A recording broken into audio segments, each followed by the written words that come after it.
ठाणे महानगरपालिका क्षेत्रात मुंब्रा, दिवा, कळवा, माचीवाडा, मानपाडा व वागळे प्रभाग समितीमध्ये महाराष्ट्र औद्योगिक विकास महामंडळामार्फत पाणी पुरवठा करण्यात येतो। महाराष्ट्र औद्योगिक विकास महामंडळाच्या पाणी पुरवठा योजनेच्या अंतर्गत जांभूळ जलशुद्धीकरण केंद्रातील जलाशय येथे 12वी गुरुत्ववाहिनी क्रमांक 1, 2, 3 वर वाहिन्यांचे उन्नतीकरण व तातडीचे देखभाल दुरुस्तीचे काम करण्यात येणार आहे।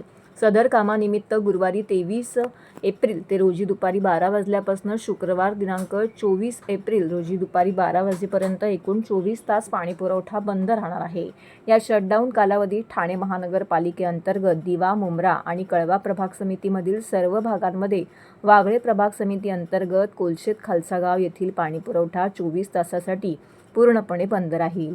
पाणी पुरवठा सुरू झाल्यानंतर पुढील 1 ते 2 दिवस कमी दाबाने पाणी पुरवठा होईल याची नागरिकांनी नोंद घ्यावी। तसेच सदर पाणी कपातीच्या कालावधीत पाणी काटकसरीने वापरून ठाणे महानगरपालिकेस सहकार्य करावे असं आवाहन पालिकेच्या पाणी पुरवठा विभागामार्फत करण्यात आलेलं आहे।